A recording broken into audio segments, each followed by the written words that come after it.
Hello नमस्कार दर्शकों, मैं सचिन यादव चुनाव पे चर्चा प्रोग्राम में आपका हार्दिक स्वागत करता हूं। आज का हमारा प्रोग्राम बहुत ही खास होने वाला है और ये खास इसलिए होने वाला है, देश में लोकसभा चुनाव 2024 चल रहे हैं और इस बार का लोकसभा चुनाव इतिहास के सभी चुनाव से बेहद अनोखा और गर्म मिजाज का लग रहा है। अनोखे चुनाव में अनोखी घटनाएं देखने को मिल रही है और ऐसी ही अनोखी घटना फलोदी सट्टा बाजार के 500 साल के इतिहास में पहली बार घटी है। फलोदी सट्टा बाजार के सटोरिये भी 3 भागों या 3 रायों में बट गए हैं। आज के इस प्रोग्राम में हम आपको बताने जा रहे हैं कि फलोदी सट्टा बाजार के जो सटोरिये हैं वो 3 कौन सी भागों में बट गए हैं और कौन सी राय अपनी रख रहे हैं, जिसमें बीजेपी को कितनी सीटें ये स्टोरी देते हुए नजर आ रहे हैं। तो दर्शकों, चुनाव पे चर्चा प्रोग्राम में हमारे साथ आज फिर से सर पुरुषोत्तम शर्मा जी यहाँ मौजूद हैं, जो फलोदी सट्टा बाजार और चुनाव से जुड़े हुए आंकड़ों का विश्लेषण बहुत ही अच्छे से करते हैं। तो सर, जैसा हमने इंट्रो में बताया अपने दर्शकों को कि इस बार जो है इतिहास में एक विचित्र घटना जो है फलोदी सट्टा बाजार में भी देखने को मिली है और कहीं ना कहीं फलोदी सट्टा बाजार के सटोरिये जो है वो 3 भागों में बट गए हैं और उनकी जो राय है वो अलग अलग निकल के आ रही है। तो इस पे जो है वो बीजेपी को कितनी सीटें देते हुए नजर आ रहे हैं, तो तमाम प्रकार का जो विश्लेषण आप लेके आए, तो जो शुरू करें आप। देखिए, जैसा सचिन जी ने हंसते हंसते आपको इतने अच्छे से समझाया है कि इस बार एक अनोखी घटना देखने मिली है। वैसे तो हर दिन आपको इस चुनाव में अनोखी घटनाएं देखने को मिल रही होंगी, वो अलग अलग हो सकती हैं, लेकिन एक बार 500 साल का इतिहास पुराना बताया जाता है फलोदी सट्टा बाज़ार का। और एशिया का सबसे बड़ा ये सट्टा मार्केट है जो सटीक राय के लिए जाना जाता है। पिछले काफ़ी चुनाव, जो विधानसभा चुनाव थे तीनों, जो छत्तीसगढ़, मध्य प्रदेश, राजस्थान के, तेलंगाना के, वहाँ पर इनकी राय बिल्कुल सटीक हुई थी हाल ही में। तो ऐसा यहाँ पर भी 500 साल के इतिहास में कभी नहीं हुआ जो अब की बार हुआ है। यहाँ पर जो सटोरिये हैं हमेशा अपनी एक राय रखते आए हैं कि मुझे अगर उन्होंने बता दिया कि भाई हमारा इतनी सीटें इस पार्टी को मिलने जा रही हैं इस चुनाव में, तो वही रहती थी। लेकिन इस बार ऐसा हुआ है कि सटोरिये 3 रायों में बट गए हैं। जैसे सचिन जी ने भी अपने इंट्रो में बताया कि 3 भागों में वो बट चुके हैं और 3 भागों में ये अलग अलग बता रहे हैं कि एक कोई ये कह रहा है कि मोदी जी को इतनी सीट मिलने वाली है, इंडिया गठबंधन को इतनी मिलेंगी, कोई दूसरी राय अलग है और तीसरी राय अलग है। आज उसी पर ये चर्चा होने वाली है और उनके आधार पर कुछ राज्यों में कितना कितना नुकसान हो रहा है बीजेपी को हो सकता है, और साथ ही ये भी चर्चा करेंगे ऐसे कौन से 11 से 12 राज्य हैं जहाँ पर बीजेपी का खाता भी नहीं खुलना जा रहा है। तो चलिए शुरू करते हैं। तो दर्शकों, जैसा सर ने आपको बताया फलोदी सट्टा बाजार का जो फिलहाल की कंडीशन चल रही है वो, तो अब जो है हम शुरू कर लेते हैं यहाँ से जिन राज्यों के अंदर बीजेपी को कन्फर्म नुकसान उठाना पड़ रहा है और फलोदी का सट्टा बाजार जो है उनके आंकड़े भी कहीं ना कहीं यही चीज जो है कहते हुए भी नजर आ रहे हैं। तो सर, जैसे सबसे पहले स्टेट की बात कर ली जाए जहाँ पे बीजेपी का नुकसान हो रहा है, तो मैं यहाँ पे बात करना चाहूंगा शुरू जो है वो बिहार से, कि इनमें जो है कितनी नुकसान जो है वो फलोदी सट्टा बाजार दिखा पा रहा है। देखिए, अभी इस सेशन में हम जैसे सचिन जी ने क्वेश्चन किया, इस सेशन में हम उन राज्यों के बात बताएंगे जहां पर कंफर्म बता दिया गया है सट्टा बाजार के आधार पर कि इतनी सीटों का नुकसान तो बिल्कुल कंफर्म है। तो वो राज्यों की हम चर्चा करने जा रहे हैं। पहला राज्य है बिहार, जैसा सचिन जी ने सवाल किया। बिहार में बीजेपी को 10 से 12 सीटों का कंफर्म नुकसान होते हुए बता रहा है फलोदी का सट्टा बाजार। बिहार में अगर 2019 लोकसभा चुनाव की बात की जाए तो बीजेपी को यहाँ पर 39 सीटें मिली थी, यहाँ पर 40 ही लोकसभा सीटें हैं और इस बार उन 39 सीटों में से 10-12 सीटें यानी कि कम आ रही हैं, तो करीब 12 से 13 सीटें इंडिया गठबंधन के खाते में जाती हुई दिख रही है। तो सर, जैसा आपने दर्शकों को जो है बिहार का हाल जो है वो पूरा बताया, इसके बाद सर एक प्रदेश जो है उसकी चर्चा कर ली जाए, क्योंकि उसमें भी जो है कहीं ना कहीं दर्शकों को भी ये चीज पता होगा, इस प्रदेश से बीजेपी को नुकसान उठाना पड़ सकता है। तो सर, मैं यहाँ चर्चा करना चाहूंगा दिल्ली की, और दिल्ली में जो है किस प्रकार का माहौल बीजेपी के प्रति जो है वो बना हुआ है। देखो, अगर दिल्ली की बात करी जाए तो दिल्ली का भी अब रिपोर्ट कार्ड सामने आ चुका है फलोदी के आधार पर। फलोदी सट्टा बाजार ये कह रहा है कि दिल्ली में भी 2 से 3 सीटों का लगभग कंफर्म नुकसान होते हुए दिख रहा है। यानी कि बीजेपी को जो फलोदी सट्टा बाजार पहले 7 सीटें बता रहा था कि 7 की 7 आने जा रही हैं, जो 2014 में भी हुआ, 2019 में भी हुआ, वहाँ पर जैसे मैंने बता दूं कि 7 लोकसभा ही सीटें हैं, तो उसमें से 7 की 7 सीटें आता हुआ दिखा रहा था फलोदी सट्टा बाजार। लेकिन अब कंफर्म ये कह रहा है कि 2 से 3 सीटों का नुकसान होने जा रहा है दिल्ली में भी। तो सर जैसा दिल्ली का आपने हाल दर्शकों के साथ साझा कर लिया, इसके बाद मैं नेक्स्ट स्टेट के ऊपर चलना चाहूँगा। यहाँ की जनता ने जिस प्रकार दिल्ली में 2014-2019 में जो बीजेपी को जिताने का काम किया था, या यूँ कहे कि 100% जो है सीटें बीजेपी को थमाई थी, इसी प्रकार का ये दूसरा स्टेट भी देखा जा रहा है। अगर बात करूँ मैं राजस्थान की, 2014 और 2019 में भी यहाँ की जनता ने 100% जो है बीजेपी को जिताने का काम किया था। लेकिन इस बार की जो रिपोर्ट है वो किस प्रकार की जो है बीजेपी की प्रति निकल के आ रही है? देखो, राजस्थान की बात करें तो राजस्थान में फलोदी का सट्टा बाजार ये कह रहा है कि इस बार 8 सीटों का नुकसान तो कंफर्म है। ये नुकसान 10 से 12 तक भी जा सकता है, यानी कि ये कंफर्म कर रहा है कि 8 सीटें तो बीजेपी हारने जा रही हैं। राजस्थान के अगर मैं लोकसभा सीटों की बात करूं तो यहाँ पर 25 लोकसभा सीटें हैं और 25 की 25 बीजेपी जीतती आई है, चाहे वो 2019 की बात हो या 2014 की बात हो। अगर 8 सीटों का भी नुकसान होता है तो बीजेपी के लिए ये बहुत बड़ा नुकसान होगा और बीजेपी कहीं ना कहीं 17 सीटों पर सिमटती हुई दिख सकती है। तो दर्शकों, जैसा पुरुषोत्तम जी ने अभी हाल ही में राजस्थान का जो हाल है वो आपके साथ साझा किया, इसके बाद सर जैसे मैं अगर नेक्स्ट स्टेट के ऊपर चलना चाहूँ और मैं यहाँ चर्चा करना चाहूँ महाराष्ट्र की, तो महाराष्ट्र में किस प्रकार का हाल जो बीजेपी के प्रति जो है वो दिखाई दे रहा है?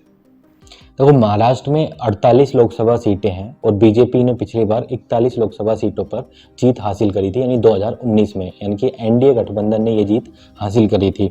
लेकिन इस बार मामला बराबरी का लग रहा है, या फिर मैं ये कहूँ कि इंडिया गठबंधन कुछ आगे दिखाई दे रहा है। इंडिया गठबंधन 25 से 26 सीटों पर लीड किए हुए है, तो वहीं बीजेपी 20 से 22 सीटों पर लगभग लीड किए हुए हैं। वहाँ पर सट्टा बाजार ये कह रहा है कि इस बार 20 से 22 सीटों का कंफर्म नुकसान महाराष्ट्र में भी होता हुआ दिख रहा है। यानी कि उन्होंने वैसे तो 25 से 26 सीटें इंडिया गठबंधन को जाते हुए बताई है, लेकिन 20 से 22 सीटें बिल्कुल कंफर्म कर दी है। तो सर जैसा अभी आपने हाल बताया महाराष्ट्र का, इसके बाद एक और प्रदेश है जिसकी मैं यहाँ चर्चा करना चाहूँगा। मैं यहाँ बात करना चाहूँगा सर हरियाणा की।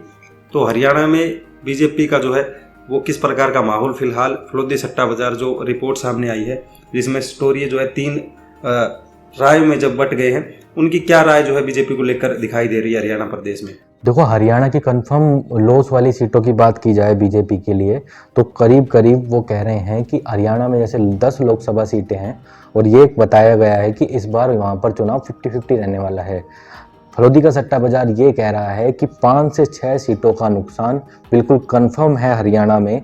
हरियाणा में जैसे मैंने आपको बताया कि 10 लोकसभा सीटें हैं और बीजेपी 2014 बात हो या 2019 की बात हो, 10 की 10 जीतती आई है। लेकिन अब की बार 5 से 6 सीटों का नुकसान साफ साफ फलोदी का सट्टा बाजार बता रहा है, यानी कि बीजेपी 4 से 5 पर सिमटने अब की बार हरियाणा में जा रही है और इंडिया गठबंधन को भी करीब करीब इतनी ही सीटें आती हुई आपको दिखेंगी। तो सर जैसे आपने हरियाणा का हाल जो है वो दर्शकों के साथ साझा किया, अब इसके बाद एक और स्टेट है उसकी भी चर्चा कर ली जाए, क्योंकि हरियाणा के साथ वो भी अपना बॉर्डर शेयर करता है और हरियाणा जैसी राजनीति उस स्टेट में भी जो है वो देखने को मिलती है। तो मैं यहाँ बात करना चाहूँगा सर पंजाब की, और पंजाब में किस प्रकार का माहौल बीजेपी को लेकर जो है ये राय जो है स्टोरियों की वो क्या दिखा रही है? देखो, पंजाब की अगर बात की जाए तो पंजाब में 13 लोकसभा सीटें हैं और पंजाब के साथ अगर मैं चंडीगढ़ को भी जोड़ लूँ तो अगर मान लो 14 सीटें हैं। वैसे अगर चंडीगढ़ की बात की जाए तो पंजाब में नहीं आता, वो अलग से केंद्र शासित प्रदेश है। तो अगर देखो मैं 14 सीटों की बात कर लूँ, 1 सीट आ गई चंडीगढ़ की और 13 सीट हो गई पंजाब की, तो अब की बार ये सटोरिये ये कह रहे हैं कि ये कंफर्म है कि बीजेपी का वहाँ पर खाता नहीं खुलने जा रहा है।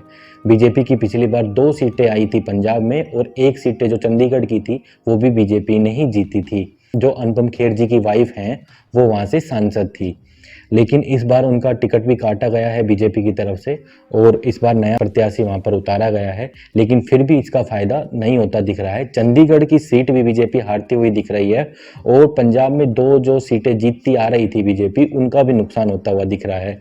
यानी कि पंजाब और चंडीगढ़ को मिलाकर जो 14 सीटें हैं उनमें से बीजेपी 0 सीट पर सिमटती हुई दिख रही है। अगर कहीं गनीमत हुई तो बीजेपी को 1 सीट बड़ी मुश्किल से मिल सकती है।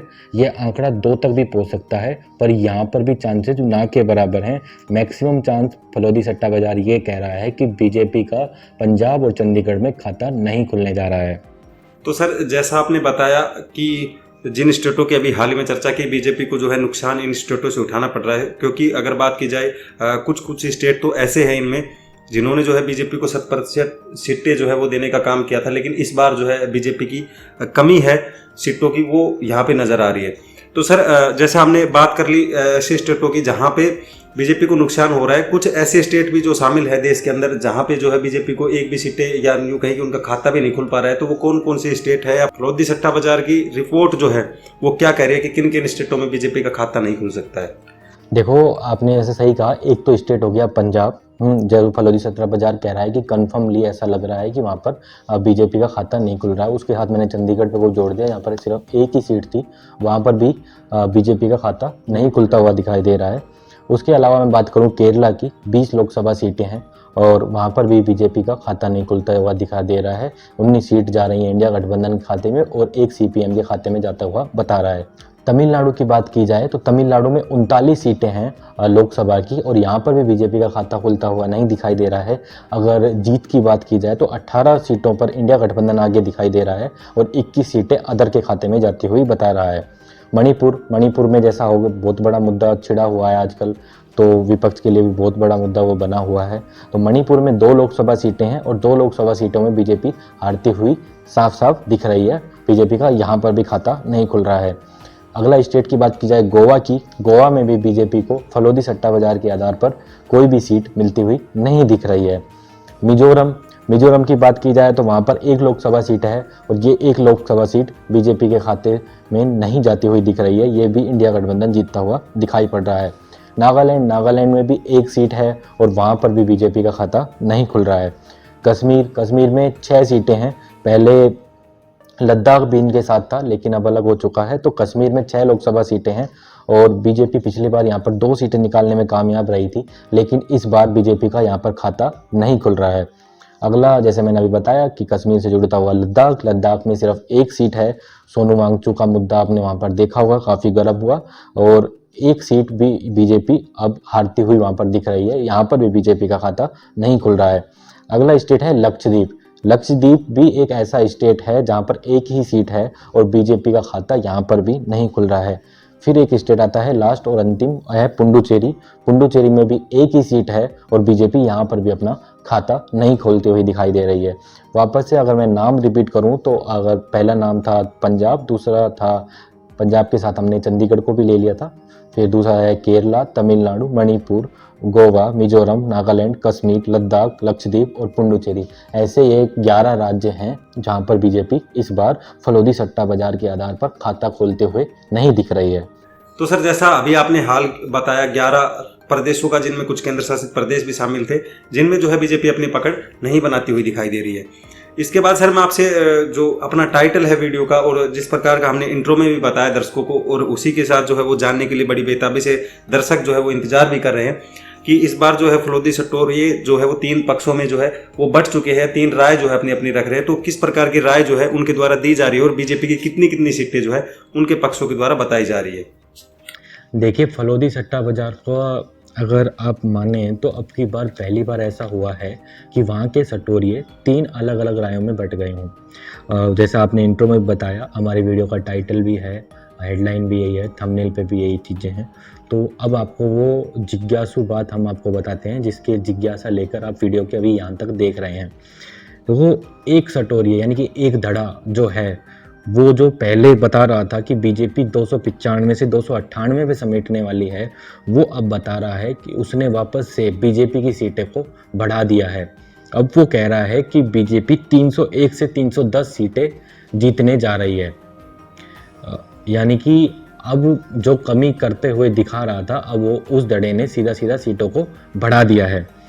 एक धड़ा और है, जो दूसरा धड़ा है, वो कह रहा है, ये धड़ा ये कह रहा है कि बीजेपी इस बार 11 से लेकर 22 सीटों से कम रह सकती है, जो जादुई नंबर होता है 272। तो इस धड़े की एक अलग राय है। एक तीसरा धड़ा और है, वो इस बार सबको बिल्कुल आश्चर्यचकित कर रहा है।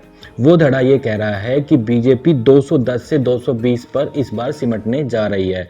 ये धड़ा जो कह रहा है, इससे काफ़ी लोग वहाँ पे ही सट्टोरिये जो हैं आपस में एक दूसरे से भिड़ रहे हैं, अलग अलग रेट भी चल रहे हैं उस मार्केट में, और कोई लोग कह रहे हैं कि इतने आने वाली हैं, कोई इतने आने वाली हैं।